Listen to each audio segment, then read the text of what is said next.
within your vulnerability management program and you don't know what you don't know, you do not have an accurate view of your risk posture. I am not. So, from an intelligence standpoint, what I tend to tell people is it's the consumption and the generation of information about threats, right? More specifically, threats that may be targeting your organization or your industry. Now, it can get as granular as infrastructure indicators that they leverage, and you add contextual data as to what's important to your company before it becomes intelligence. This intelligence should be disseminated to partners, right?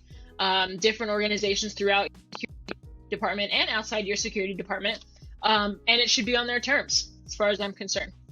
That doesn't mean at a regular cadence. I'm very against that. We can dig into that, but you should go to them and you should ask them, what do you need from us? And that's how you can deliver. If they don't know, then yeah, you can offer up some opportunities. From a vulnerability management perspective, this is sort of the normal. You get a vulnerability solution that scans throughout your environment and looks for operating system application vulnerabilities or weaknesses throughout the environment, and they are the ones that drive remediation. So they're not physically doing any fixes or patching. You work with another team out in IT that works with workstations or servers, or work with cloud servers, and you ask them to patch. You influence, right? Just like threat intelligence, we can influence others to put in a block on an indicator or to reconfigure a firewall. We can't do it ourselves. So it's all about the how. It's super important. Cool. So I bet you were busy the latter part of December. I still am. These regular rolling out of CVEs and stuff. But what's important and what's the best part about having threat intelligence and VM together is that we leverage threat intelligence concepts and contextual information to prioritize vulnerabilities, right? So there's different 0 days that are going to continue to come out with Log4j, Log4Shell. And we leverage a custom risk framework to be able to say, okay, out of these 3 CVEs, which one do we care about the most? Because it matters to our company, right? How many assets is it affecting? Is POC code available? What's the sophistication of the threat actor? Shots fired. Yeah, I like that you said that, because you said on the said perimeter important to our company. I think that's big, just because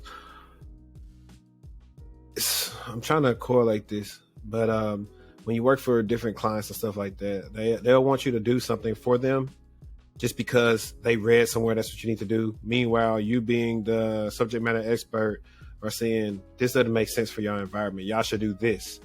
And so I like that you said that, because that's the issue we used to have with clients like, okay, cool, but this doesn't make sense for y'all right now because y'all don't have all the logs y'all need in place. So please.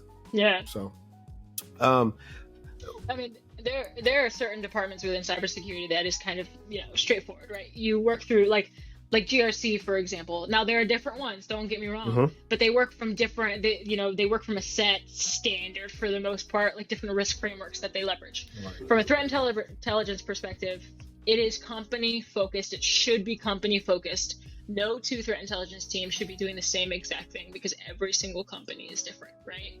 Until one is, acquiring another. What I found in financial services is that threat intelligence tends to partner with like an incident response or SOC a bit more, right? They're seeing a lot of activity coming in from that side. From a healthcare perspective, while security operations is still seeing that activity, I think a lot of the value comes out of the strategic aspect of it, actually making things happen from a defense in depth perspective. Don't get me wrong, the financial services still works, right? So the strategic angle to drive defense in depth is still very important. But when you think about the resources that financial services has to be able to purchase different, tools and layers and layers of protection, whereas healthcare, they have to be so specific about what they purchase, because it's, you know what I'm saying? So when we talk about defense in depth in terms of healthcare, we're talking about technical controls, compensating controls, mitigating controls. Not only that, though, we need to understand our visibility gaps and our process gaps, right?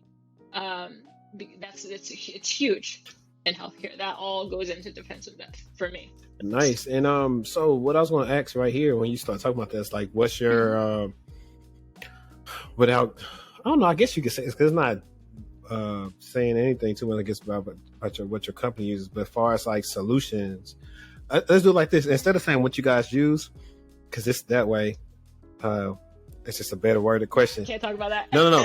Yeah. I would actually say, what would you advise? Like, let's say, boom, I got a new company, or let's say I hit you up and say, hey, Samara, I just got offered the position at XYZ company, and they want me to be the director of this. What are some solutions I could look into to pretty much ramp up our threat ops? So what would you advise that probably would cover? Oh boy. Okay. So specifically the threat ops, right? I am going to say there needs to be a mechanism in which you collect data, right? So maybe that's an ISAC, okay? Maybe that's a stick taxi feed. Maybe it's a commercial feed. Maybe it's dark web monitoring, right? Getting to know your company. You need at least, I believe from an Intel perspective, redundancy is key. I don't mind having a couple of sources that are similar because their infrastructure and how they gather data is different. But I would say at least some mechanism in which you are connected to dark web forums, okay? Some mechanism in which you are connected to OSINT, and that could be a super talented engineer that has created a web scraping script, right? Where you go out there and you just kind of collect data and see what people are talking about. And you need a sort of commercial feed of just things that people are seeing from a phishing perspective, or, bad domains, access to block lists, right. Things like that. Something you can, and then from there, either you use an open source or a commercial tool to gather that data and help with correlation.